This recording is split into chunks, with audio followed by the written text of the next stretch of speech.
Have you ever wondered what really drives the market? I mean, why it moves in the way that it does? Is it buyers versus sellers? Is it news, or is it something completely different? See, as a trader of 9 years, I am going to reveal the truth behind market movement and turn this knowledge that you're about to receive into smarter, more profitable trades.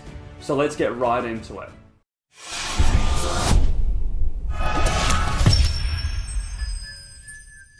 So the first thing that I want to do is list out the players in the game, because they're going to have a massive impact on how the market moves.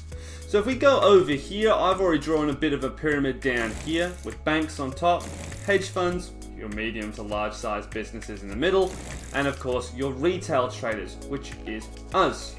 Now, banks can have a massive impact on the market, and there's one big reason why they can have such a large impact, and that is money. They have a lot of money. It's no secret there. So sometimes you might have looked at the market and you thought, why is there such a massive move here?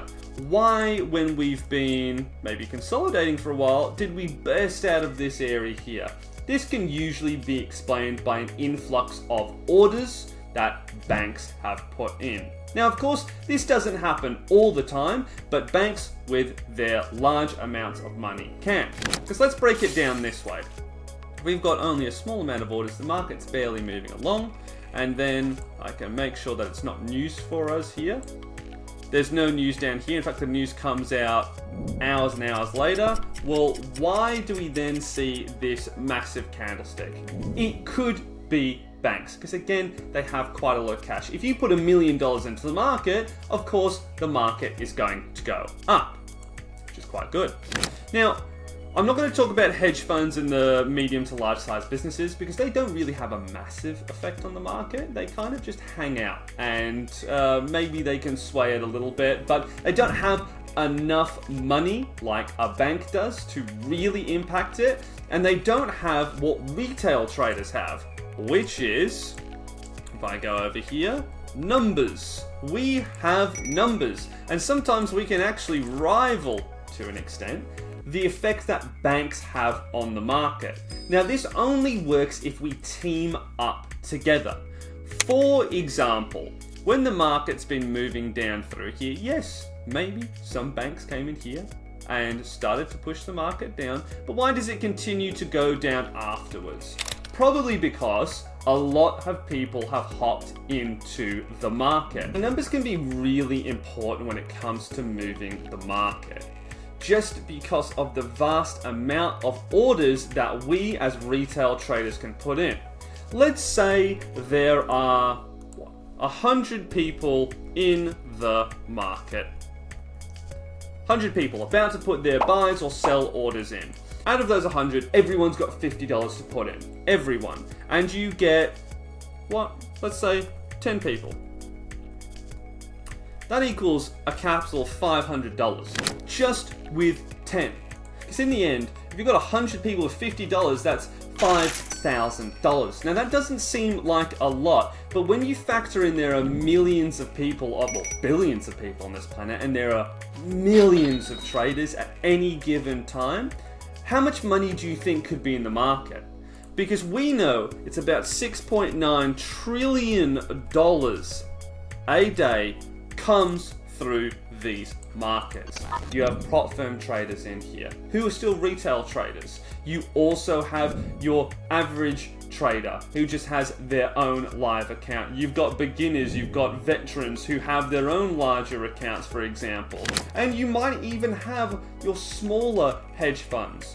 All of these guys, and this is just an example with $50, imagine if we changed it to $100 for 100 people. Or what if there are 10,000 people in the market at every given time with $50? With this, we can start to push the markets down. So banks and retail traders can have a huge effect on how the market goes. This is where the analogy "trend is your friend" comes from.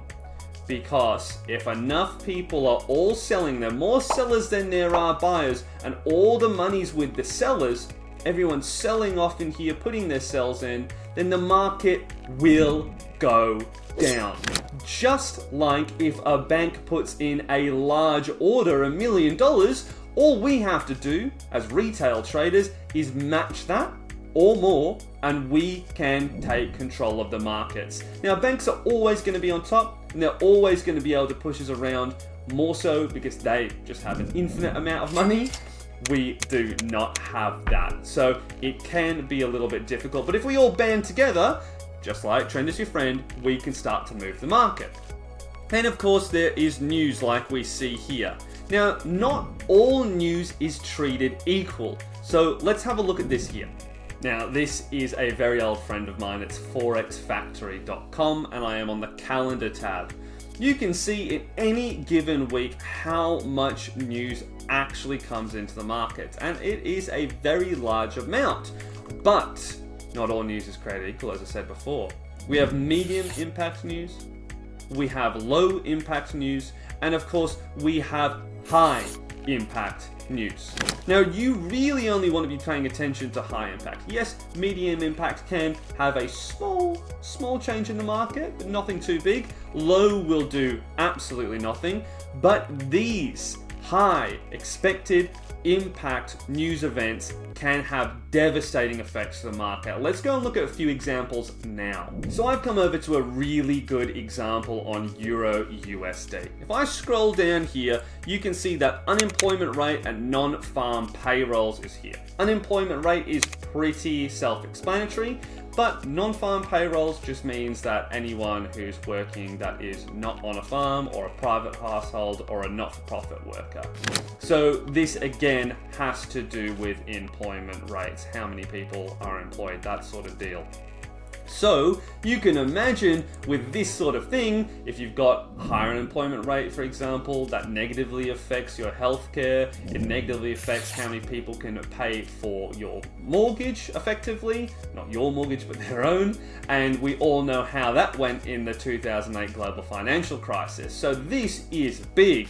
And what can happen is, once the news comes out, is for a massive move like we've just seen there.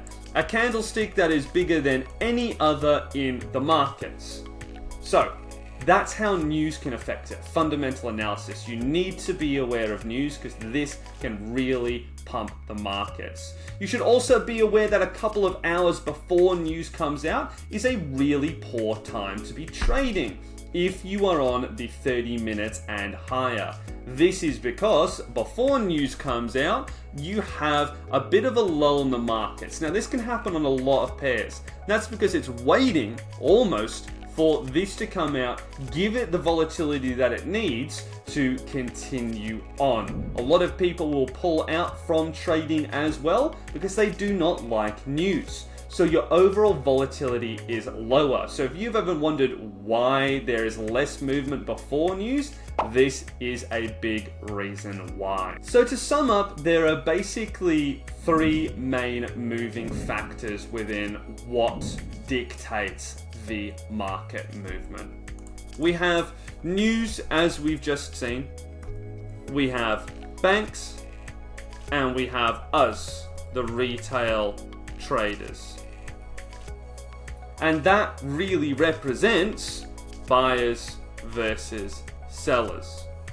So if you're ever looking at the market and you're wondering, why did a big candlestick come out? It's probably news. If you're ever wondering that same question and no news is coming out, you can pretty much guarantee that it's going to be a bank. And then, of course, for all your other movements, when the market is moving down something like this, and why is it moving down and why does it continue to do that? It's because sellers are in control of the market, not buyers. When the market is going up, there are more buyers. And that's as simple as it needs to be.